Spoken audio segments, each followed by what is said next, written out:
Hello, hello, hello. Welcome to this episode of the Strong and Capable podcast. I have my friend Linzy Elizabeth here with me. Linzy, you want to say hey, hey? Hello, everyone. How are you today? And you can hear she has this most amazing energy about her and kindness and depth. And that's why I wanted her on the podcast this season. Not only that, but she has a great story. Linzy, she teaches professionals to be unmuted. And so, Linzy, why don't you tell us a little bit about, in your mind, what that means? And then we can get into your story because I love watching. You're one of my favorite people to follow on Instagram right now. Oh, well, thank you. Thank you for Yeah, that. no problem. It's just fun. You just have this joy and this adventurous spirit, and I love it. So tell us about unmuted. What does that look like? What does that mean? So, unmuted is unsilencing those things inside of you so that you can move into your next evolution. Because you know that there's more. You're here, you're listening, you're hungry for more. But what does that look like and what's holding you back? Mm. I like that because that means you've moved past the part of being awake to the world. And like you said, that you have something to offer. You've woken up. You're like, oh, there's something here. I need to do more. You're ready to transform. So you've kind of worked through and probably even started that work. And so this is even a more, I want to say grown up or mature way Mhm, of looking at transformation. Am I mhm. saying that correctly? Yeah, it's kind of like you've been through enough of life that the first half of life, because I feel like especially people in their 40s and 50s, like yes, this could still be in your 20s, but it's almost like you've lived enough life that you know enough of what you don't want and what Mm. hasn't worked, or you've had a significant trauma story or a significant journey of some variety. So it doesn't have to be age, it just happens to be age sometimes allows that opportunity to have happened. So, and then there's that shift, there's that thing in your face, something happens, and then it awakens you, that pain awakens you in a way that then what's on the other side of this? And it causes that need for that, not only the need, but the desire for that evolution, because you're not interested in being that you of yesterday anymore. You're interested in the you of now and the you of the future, but it's so scary. And so what does that look like? Yeah, that is very cool. So the Strong and Capable, we're season 3 here. First season was awake, learning to Very be cool. awake, right? Second season was Uh-huh. transformation, learning to transform your life. And here we are at Fearless, third season. And so it's just cool how all the things come together for those who are seeking, because you could have been on the other seasons. We've known each other for a while, but it Yeah. was this season that, as I was thinking about who should be here, that was like, Linzy, reach out to Linzy, Mm. So that's like really cool that if you become awake and aware, things naturally flow the way they're supposed to, and And if opportunities you, open up. yeah, and if you keep that, I mean, I even like to use the word constipated. If you keep that constipated inside of you, it's uncomfortable. Like that flow is ready to, I mean, that's a natural thing. That flow is ready to emerge. It's ready to be birthed forth from you. But that birth comes with growth. It comes with expansion. You have to make room for the growth and Mhm. nourishment in new ways. And so, what does that look like as you unmute and to evolve? Interesting. I have learned so much from kayaking this last summer, but the main thing I learned is you put your nose into the more torrential waters, the white caps, you put your nose into that and keep it straight because Yeah, that's where or the flow else. of the current is. Yeah, if Yeah. you go, there's other still waters around the current and those may look safe, but if you go into those still waters, actually underneath, it just spins you around and you stay stuck. So the only way to kayak is actually to let go, like you said, don't keep it in you and jump into what would be considered the rapids and let Yeah. it pull you. That's beautiful. Yeah, for sure. And even then, if you come up, because I have a kayak and have kayaked many times as well, but if you come up on a jam and you're sideways, you're going to tip. And not only are you going to tip, but that current is against you. You might be upside down, pushed up against it, and not able to get out. Yeah, So yeah, absolutely. that's fun. I mean, we could probably go down that whole kayak analogy road for a while. We won't. But I mean, there's so much truth to the current. And the reason I brought that up, like the current inside of us, that pull of where we're supposed to go. And that kayaking analogy, it just really works because there is, when you're awake, when you're open to it, there is a direction, there is a flow, and it's exciting. Yes. So, Yeah. Linzy, tell those listening a little bit about your journey this last year and what you've been up to and what you decided to do. I don't know if it was out of nowhere. What pulled you, I'll say, to the dance floor? I'll give it a little. What Yeah. pulled you there? And again, this is part of your social media and why I love watching it. Like, what pulled you there and where has it led you?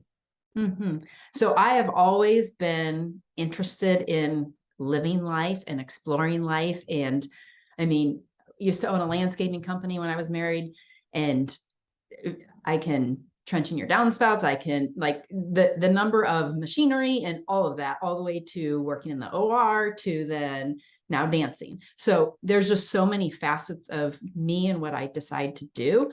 So that open up and discovery and exploration isn't new to me, but that somehow got muted within my marriage. Like, that somehow got squished, that somehow got, what happened there? That's a whole other thing. However, but then to realize, I had started doing Zumba, and then did that for about a year, and then realized I actually want to get better at this. And so I didn't seek out ballroom dancing specifically. However, that's just kind of through connections and references. That's kind of where I ended up. And then the studio plus my instructor, it just has been an amazing journey, an amazing place. But there's something special about dance because you have to get out of your head. You have to live into your heart and into the fullness of you, your body, and it's all of you. It's like, you can't forget about which way your head is looking or what your eyes are doing. Like, it takes all of it, but yet it takes the freedom and the expression. And so it's an excellent catalyst to unmute and to evolve. And then those lessons transfer into every facet of my life. Yeah.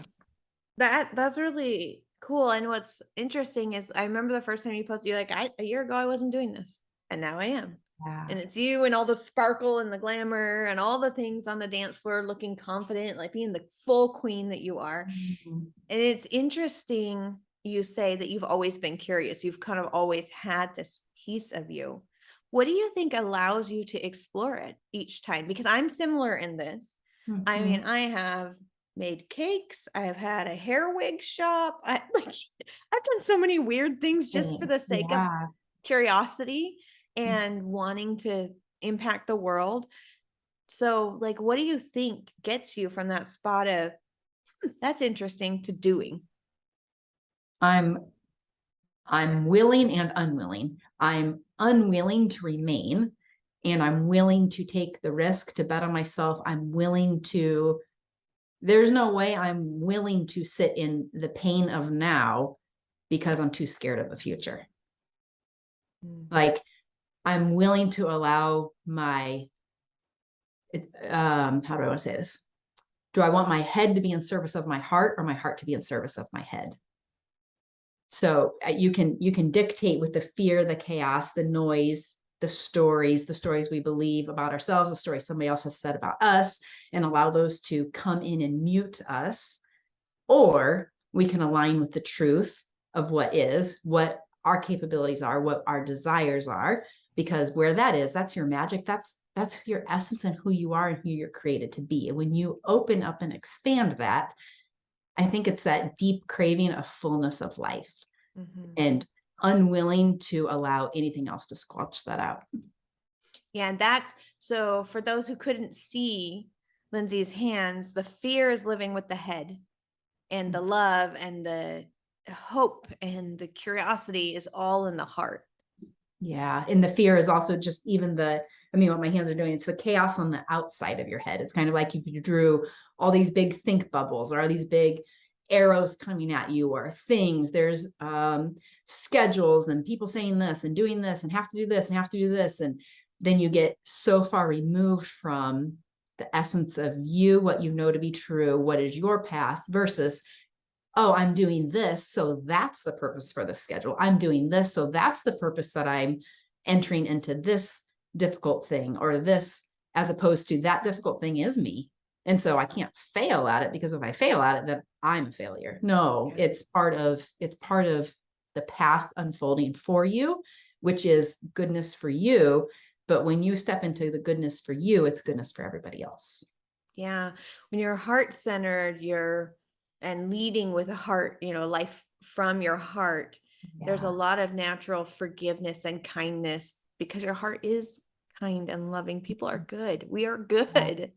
And when you lead from your brain, it's all the fear, shame. Mm. I heard in a class yesterday that I was in, the teacher said, when you live in fear, you've created a prison for yourself already. I was just like, oh, and I knew that, but to hear it in such strong words really, really hit And kind of me. living too with a shield, like you're leading with a shield versus leading with your heart. And so leading with your heart seems, I mean, there's so much talk about vulnerability and it seems vulnerable. However, lead with a shield and you repel everything, including the goodness that's for you. Like you can't receive any of it. And you also aren't strengthening that muscle into the wisdom to even know what is for you and what isn't for you. Cause you're just like, psh, done, all of it gone. Mm-hmm. Yeah. And then when you eventually the shield cracks, because it will, Yes. then you're that much weaker for it. Like you said, your muscles, the things that need to be strong, your heart, your intuition, they're not strong. And when the shield cracks, you really are deeper broken. I've been in that place where I shielded for so long. And then when I said no more, because it cracked and it was too much, it took a long time to recover. I think that's the gift, I think, of that first phase into the second phase. Like your shield cracking, that lets the light in. It's so painful. You don't want that. But in the beginning, that first half, you don't necessarily, you reach a point. So you've lived, you've whatever, and then that thing happens, but you didn't even realize you were leading with a shield. But it's a totally different thing to then be offered the opportunity, and you know that evolution, and you know that unmuting is available for you, and you don't choose it and you choose the shield instead. That's a different place, because that cracking of that shield, that's the painful place of that, but that's also the gift of that decision. It's the gift of, I get to unmute and evolve into that. I get to be a 2D, I have a card here, like this 2D reality of you find your edge and you're so scared of it, but you want what's more. And you really are this 3D amazing essence that you can explore, but you find your edge and you're like, okay, am I going to contract and go back into this? Or am I going to be willing to explore and realize that is the invitation? There's life beyond that, because I actually am this. I'm not this. Yeah. Enough card. I'm a ball, dang it. It's interesting because everything you're saying, my heart is pounding, which doesn't usually happen in interviews, honestly, but my heart is just fluttering. And I think it's because these are deep truths that I know and I feel, and yet struggle personally. It's me being raw and real here. I struggle with the 2D still. I struggle even with all the things I've done and the heart center work I do. And there's still this piece of me that is so scared to accept the true reality versus my created reality. Yeah. There's something in me so deep. And so for those listening who are like, man, I'm tired and I don't want what I had, but I don't know how to jump to this next place. I have one small offering and not much more than that, because I'm still learning myself. But it's this: when I feel the panic rise, when I feel myself lifting that shield and like trying to protect myself, one of the things I've been saying constantly, especially right now, we've got a wedding going on and school just started and launching podcasts, like so many things.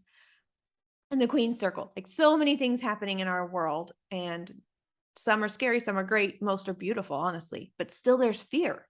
There's fear of, what if it doesn't succeed? What if it's not enough? What if? Like you said, your brain, right? All the stories, all the things.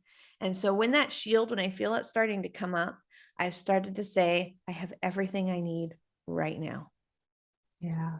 Because there is very few moments in your life that you don't have everything you need. If you are safe, if you've eaten, even if your bank account is negative, do you have the things you have right now? There are very few things in that exact moment. There's very few times that you can't say, you don't have what you need Mhm. as far as being taken care of. And so that saying, when the shield goes up, has really helped me to lower it again and then take the next step. Okay, what now? What now? What do I do now? You know, so I don't know if that helps anybody, but I know that's where I'm at. And living unmuted is so beautiful. And I feel like, Linzy, you're such an amazing example of this. And I know there's times for me that I just so badly want to be there and I'm just not. So what Mhm. tips do you have for someone like me? Teach me. Teach the Well, others. it is, and my clients too, it is so easy to think, and that's what I'm hearing from you too. It is so easy to think that you're supposed to have the strength and the courage for step 3, for step 12, for step 362, and for step 942. Like you're not even that person yet. You are not even the Brigette of step 3. Like you're here, you're asking that question. So you only need the strength to even be vulnerable enough to ask that question. Like that's all the strength you needed in this moment. So the strength for those things will come as you evolve and you grow into the person you become. Because as you live in each step, I have what I need at this moment in time. That's on repeat. It's like you're knitting this blanket and that's a loop and it's on repeat.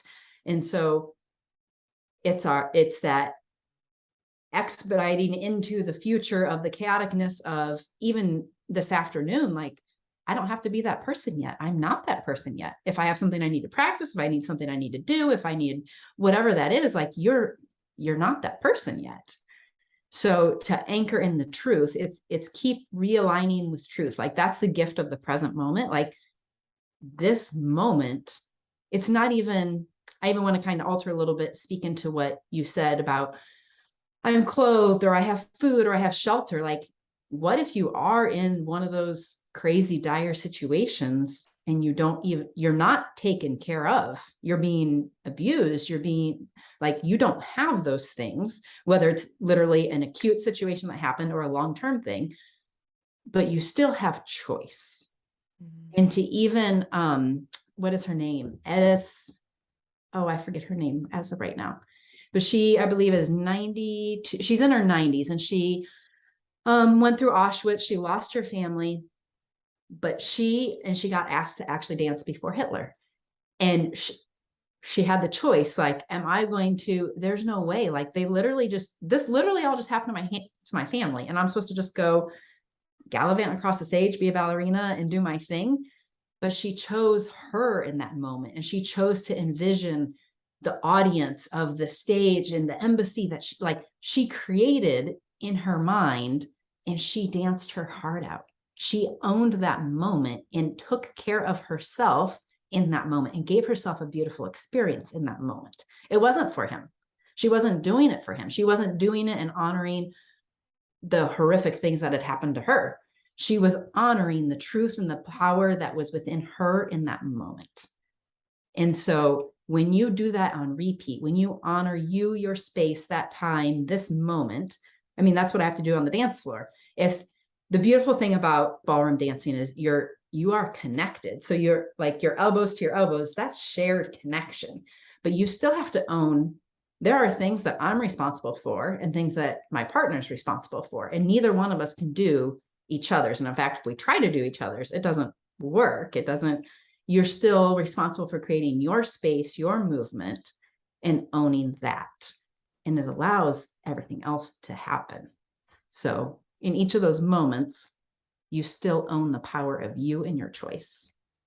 Yeah, it's interesting you use two dance analogies, but as a former dancer myself, I did a lot of singing, performance, like glee type thing Mm-hmm. in my younger years. Very cool. But like you said, you have to take care of yourself and do your job, or else you mess up everybody else, you know? And so but it's interesting about it is you're talking about Edith and yourself, when you're fully in yourself, as far as being at peace, being in inspiration and connected with the divine source, when you're leading with your heart, when you're doing all these things, then not only do you feel empowered, but others see it, they feel it. I Yeah. know there's been moments in my life where I'm in that spot and I can feel them reacting to it. It's why I wanted to be a motivational speaker, honestly, because the first time I witnessed a motivational speaker speaking, I watched the audience react.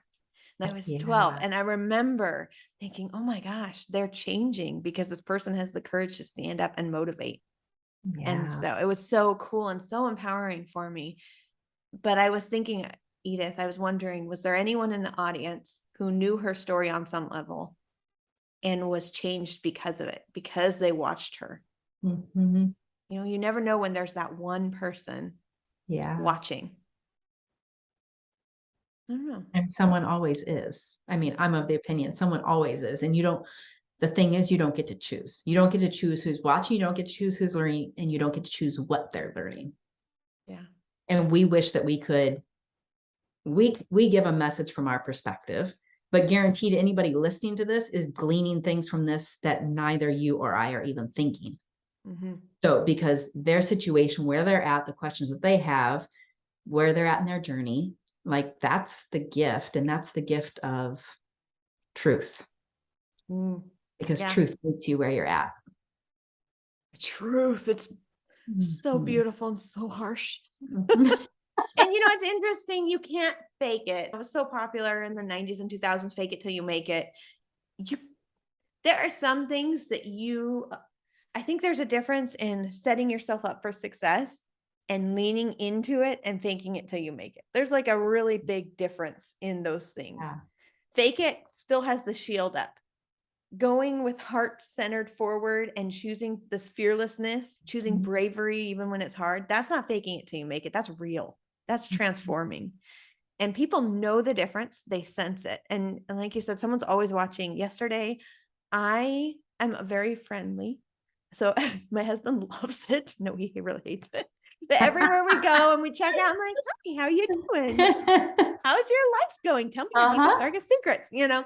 Uh-huh. And so it's everywhere we go. And sometimes they do. I got stuck at the grocery store because this sweet, sweet girl wanted to tell me about her dog adoption story for like 10 minutes. And I'm sitting there with my groceries in my cart, and my husband's staring at me like, "You did it again." And I'm like, "I'm sorry." But I'm very friendly. So I'm checking out yesterday, and I was not in an emotionally great place. Again, we have a lot going on in our little life. And I was just like, okay, get the bug spray for the plant that's dying, get the things, get out of here, get home. And I'm going through the list, right? All the things I need to do. And this sweet lady, she's in a wheelchair, she's in 115 degrees outside at Lowe's. And she looks at me, and I greeted her. "Hi, how you doing? How's the day going? Has it been busy?" Because again, I'm like that. And Mhm. she didn't respond to any of that. She looked at me, she says, "Honey, don't wear yourself out." And I was like, "Oh, how'd she know?" It's like, she knew. Yeah. And it wasn't anything I said. I didn't talk about myself. I didn't give my list of what I had to do. I didn't anything. But she knew by looking at me where I was at. So you really can't fake it till you make it, because Yeah. people are Wisdom can smarter feel it. than that. Yeah. Mhm. Yeah. Yeah, that's beautiful. So with all that, we're choosing to be fearless. We've talked about this episode. We're choosing to lead with our heart. We're choosing to put down the shield or let it crack and know that this is growth.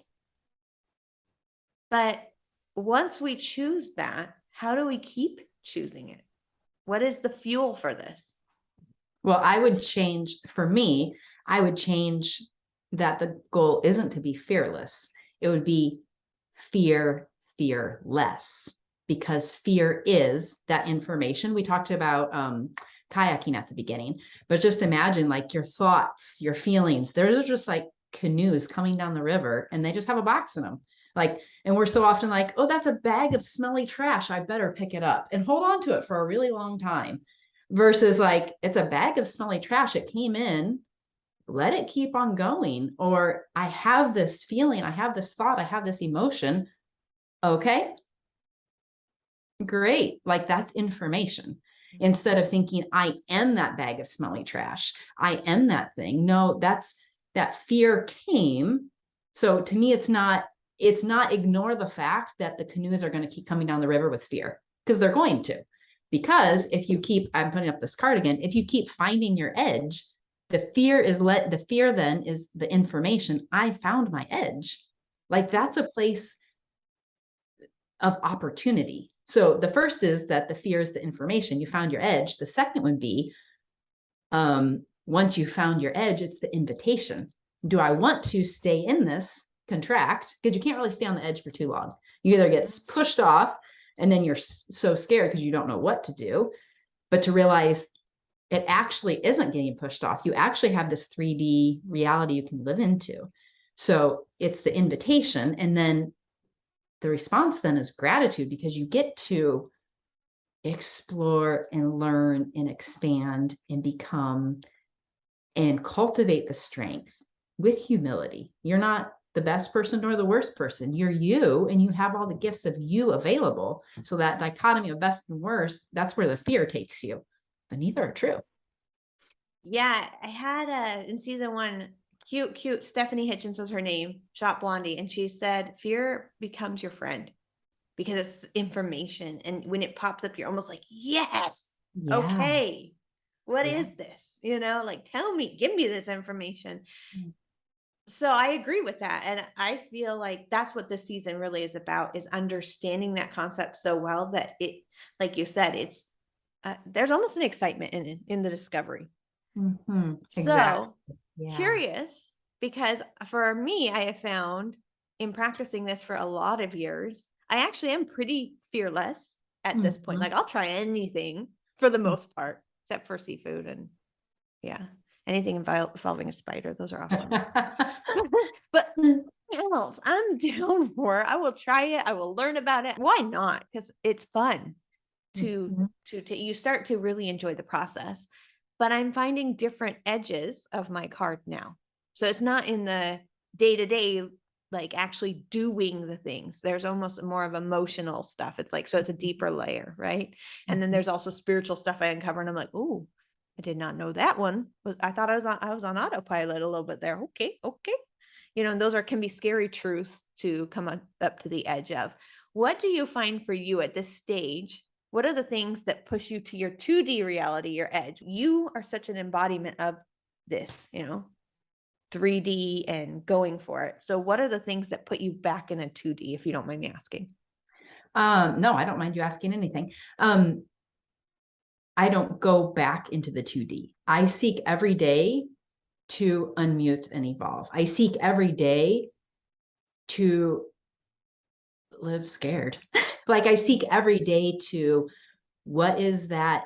Where do I need to push into? How can I grow today? What is that place of unmuting and evolving? And as you do that, then the process of forgiveness, the process that once you get to those deeper layers, that's the process of healing. And so, yes, when that shows up, like I'm going to push into that edge and I'm going to push hard. And I don't know how hard I'm pushing until it barks back at me. But once it barks back at you, now that's the place we're healing. And what is healing? That's replacing, it's forgiveness, and it's replacing lies with truth. It's replacing the illusions, the things that we thought to be true, the stories, the beliefs, and aligning it with what really is true. Yep. Yeah. I love that. And I agree with that definition of healing. It's this realignment. So my edge that I'm pushing into right now, I don't know why you're making me so vulnerable today. But I've realized this last few months, as I've been doing all the things, that I'm not good at allowing others to be part of the process at all, at all. To allow others to serve me. I'll serve everybody else. I'm good with that.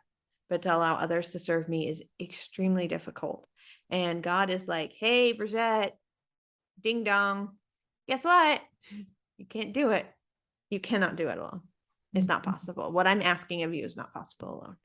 And so it's been interesting. I've had to lean into it. And one of the things I found, I don't know if this is helpful to you, or it would be nice to know from me, what tools help you when you find yourself in this spot.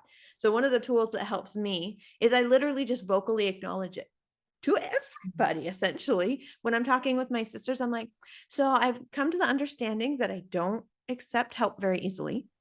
And so Mhm. this is me choosing to accept help. Are you comfortable with helping here and here and here?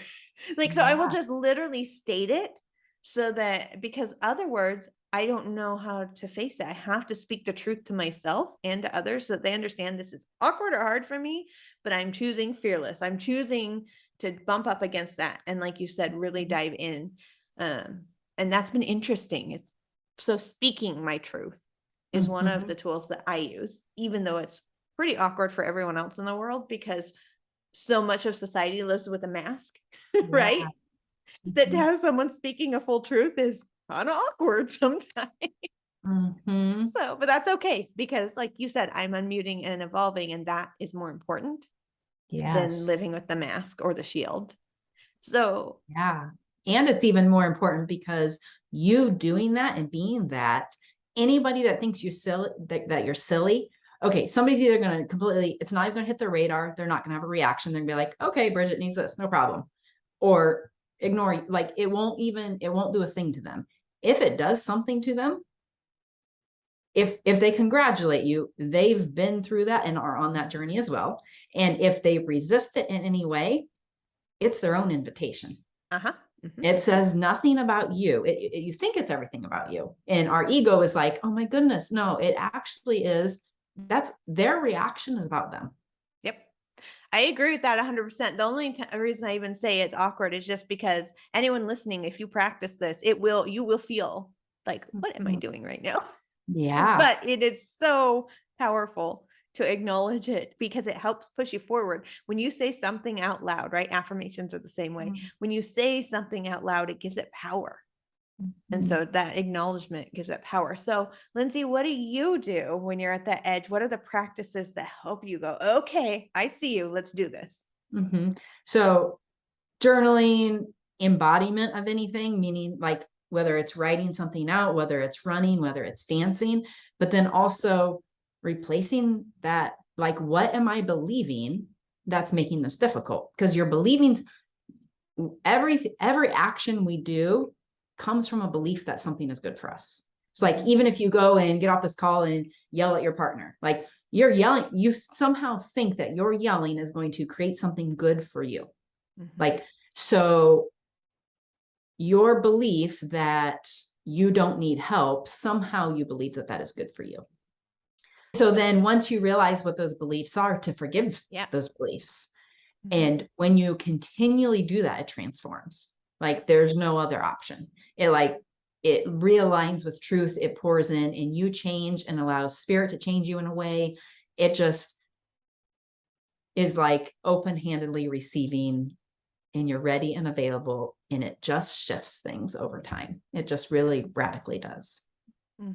Well, I have loved this conversation with you. I feel like there's so much, there's been a lot of honesty and rawness to our conversation that if someone's seeking transformation, if someone's seeking to live a life unmuted and fearless, like just full of passion, that there's something here for them. If they want to get in touch with you, Linzy, how do people connect with you? Sure. So I'm on LinkedIn, Linzy Elizabeth. Also on Instagram, Linzy Unmuted at Linzy Unmuted. You can email me at linzy@linzyelizabeth.com. And of course, they can contact you if Yes, not yes. something to reconcile with them for some way. Yeah, I will definitely connect you. And for those who are listening, it's Linzy. So Yeah. Linzy spelled a little different. So when you go to email her or find her on Instagram, look for Linzy, Linzy Yes. Elizabeth. Yep. Well, thank you, Linzy, so much for coming on. Yes, it was an honor. Thank you so much for having me.